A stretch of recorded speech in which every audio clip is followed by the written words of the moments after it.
Welcome to A Lonely Critic. Okay, I just watched The Batman, directed by Matt Reeves. I'm shaking. This is too much.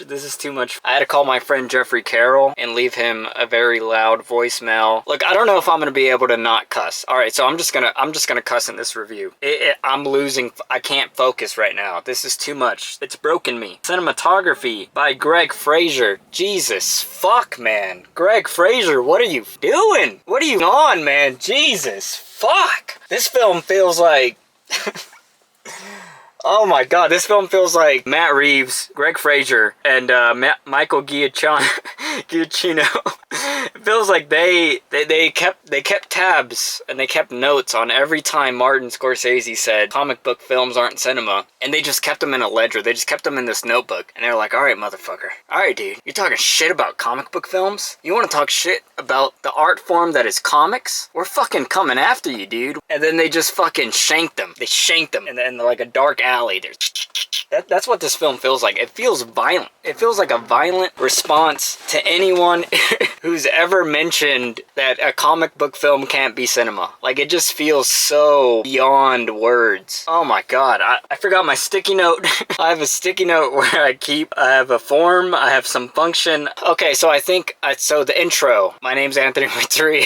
I am a lonely critic. I'm a critic because I'm lonely. Today, I am vengeance. The narrative of this film, I mean, you don't really need me to recap what Batman is about. The Batman is about vengeance. The Batman is about darkness. The Batman is about making those who inflict damage on others pay. And that is what this film is about. This is a very dark Batman. You have not seen this Batman. This is probably the closest I will ever get to Rorschach being on screen again. This is almost that. Let's get into the narrative. So, and then again, no spoilers. I'm not going to spoil anything in this review. I have 20 minutes. Jesus Christ. Oh, I'm going to say Jesus Christ a lot, so I apologize if that offends you. I'm sorry, but that is my word for this evening. What am I going to say? Okay, first things first. I don't know if any normal audience, movie-going people are going to like this film. The audience that I watched it with, I watched it at 3 o'clock, premiere night, in IMAX. Oh my god, watch this film in IMAX. If you love cinema, Jesus, just watch it in IMAX. Allow yourself to enjoy the beauty that is the Batman and the biggest screen that you can enjoy it on. I don't think the average moviegoer is going to like this film as much. I think they will enjoy it just broadly because it's the Batman, because, you know, it's that world, it's Gotham. You'll get there's enough general tropes of what I feel like the average moviegoer enjoys that they will get out of it, but it is far darker and more gothic than I even imagined. Like, it gets pretty dark. I mean, the film doesn't mess around with the serial killer aspect. It's like if David Fincher wanted to make a PG-13 movie, this is what he would make. I actually don't know if he's ever made a PG-13 movie. I might have to look into that. But if he did, it would be the Batman, and Matt Reeves accomplished that. If that was his goal, he accomplished it, because it feels Zodiac at times. It feels Seven at times. I read one review where someone mentioned Drive. I don't think it got to Drive levels. I wouldn't have been able to do this review if it got to that level. But I do understand the comparison, just with a protagonist that is mostly silent and brooding and just wreaking havoc. It goes more in the way of David Fincher and those like I can't say the word. Procedural, whatever.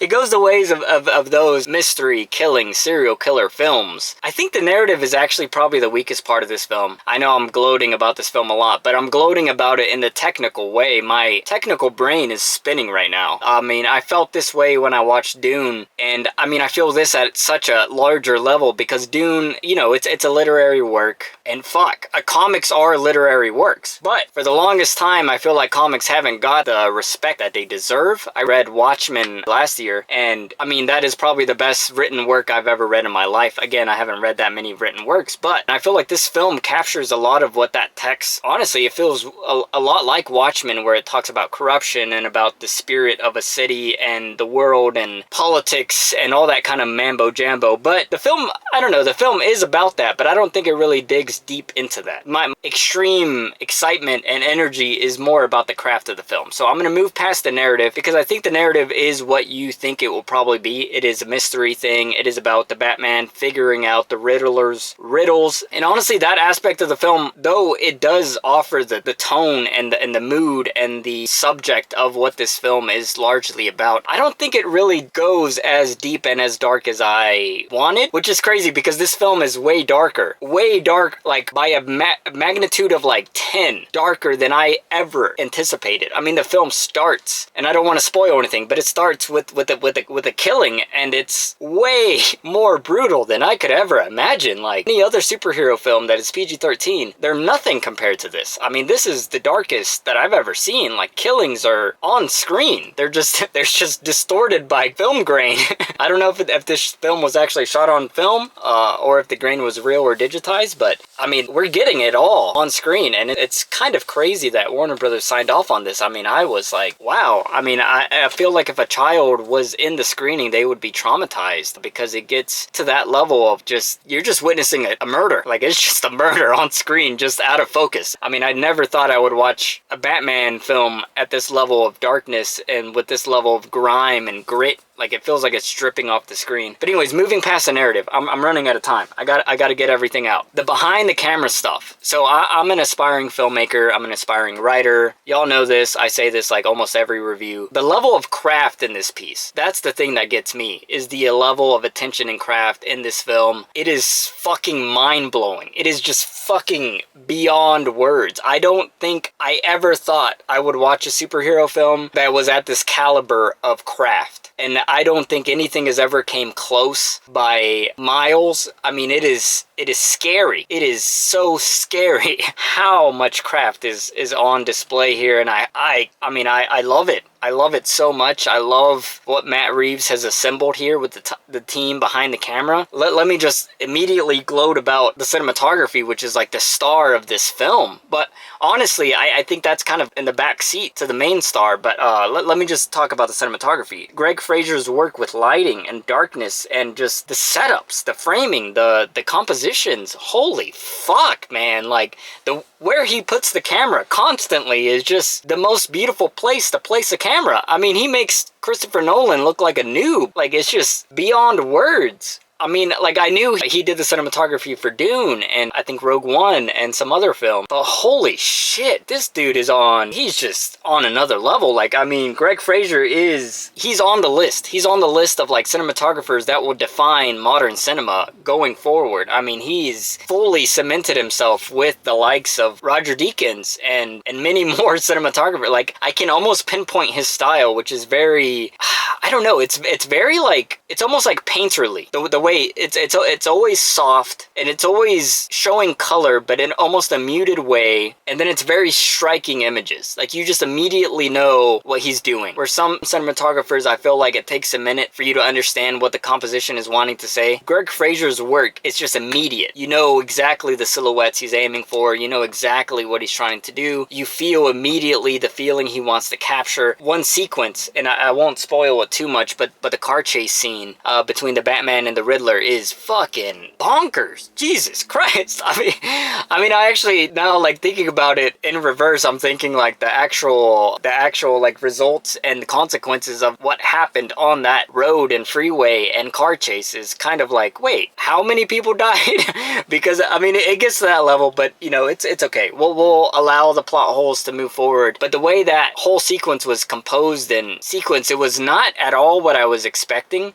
Honestly, like, it felt kind of ripped out of the Bourne, the original Bourne trilogy films, the first three. Well, mainly the ones directed by Paul Greengrass, but without the shaky cams, but just the extreme close-ups. Like, every shot in that car sequence was within the car, and I love that. There was some confusion on what was happening outside the car, but again, I love being in the character's mindset. I think he could have established, Greg Fraser and director Matt Reeves could have established where they were going and what was going on the freeway. I think they did a decent job, but it was still an impactful. I mean, I felt like I was on the edge of my seat. Like, I felt like I was being compressed against my freaking seat because I was just like, I didn't know what was going on in a positive way. I do think they could have clarified it a little bit, but it was still an emotional ride, and I think they achieved that aspect, which was the brutality of which Batman is willing to go to just like freaking demolish people. And that car, God, it's just insane. And the other thing I want to say about the visuals and just what's captured on screen, I love the like fight sequences between Batman and all the baddies in the film. Like, it feels very realistic. It feels raw and brutal. I wish it was a little more technical. It is very restrained. So we're always seeing the fights almost from afar. It's not glorifying it at all, which I would like a little more intensity, maybe some more movement in the cameras. I'm thinking more, not John Wick, but you know, I would have liked some more movement in those aspects. But let's move on to the actual star of the show, because I only have 5 minutes left. Jesus Christ. Okay, the sound design. The sound design of this film is probably some of the best sound design I've ever heard in my life. Like, just bar none, it is a titanic achievement in sound design. When the Batman's car turns on and it sounds like a freaking jet and the whole auditorium is shaking. My chest is shaking. My heart is shaking. My stomach is shaking. I'm freaking the freak out.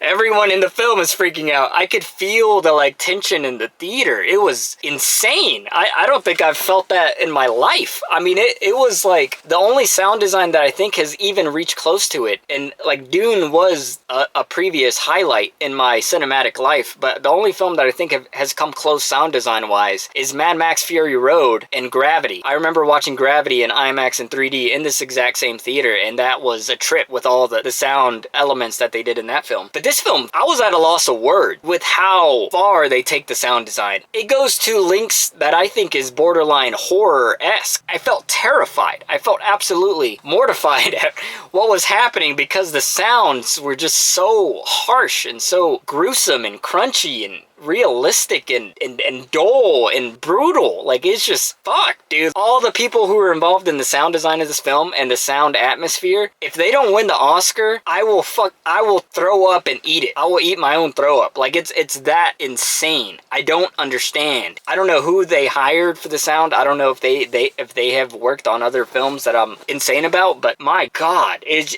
just, and that's the stuff that I would assume like that the MPA would, you know, like tone down. Like, hey, tone down the sounds. Like, you know, it sounds like every time Batman punches someone, he's breaking their neck.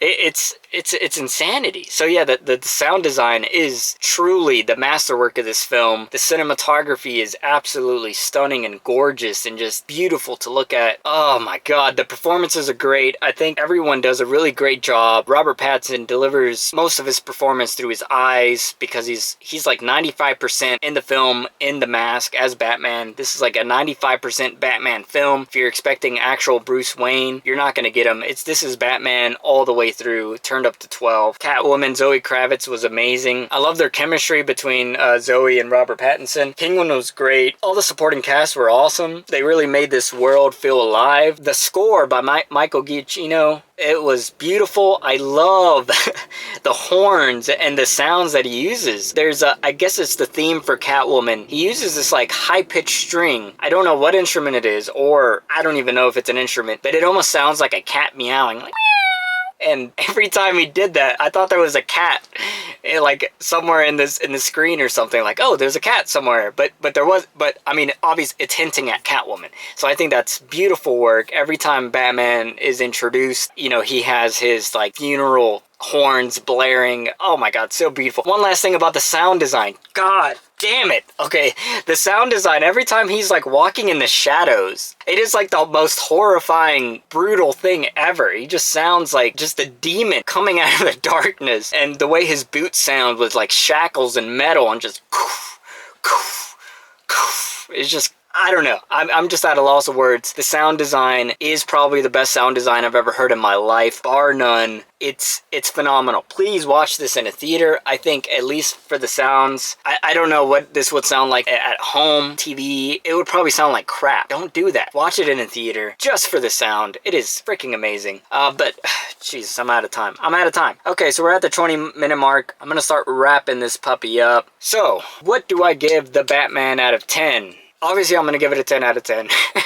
I think it's a masterpiece. I mean, this might just be my immediate reactions. This might just be my initial excitement, just seeing so much craft at work on the screen with the character. I love it. I love it. I love it. I love it. This is what I wish Marvel would do with some of their characters. Just pump into what the art form of cinema can do. For me, as a fan of cinematography, for a fan of sound design, for a fan of score, for a fan of set designs and costumes and just mood and tone and the feeling that a film can give you, you know, the experience that you can get in a film. I think this movie captures exactly what it's intended. I will say, I don't know how many people enjoy it. A lot of people at my screening were mumbling and rumbling about, you know, it was kind of boring. I didn't really get this. It was, you know, slow. Maybe the Joker will be in part 2, yada, yada, yada. A lot of small talk. I don't think a lot of people really enjoy the experience like I did. So if you're not a complete and obsessive cinephile, maybe you won't enjoy the technical craft on display, because I do think the weakest part of this film is, which is sad to say, is kind of the narrative. I think it could have went way darker. I think it could have dug a lot deeper, and maybe in my written review that'll come out later after this,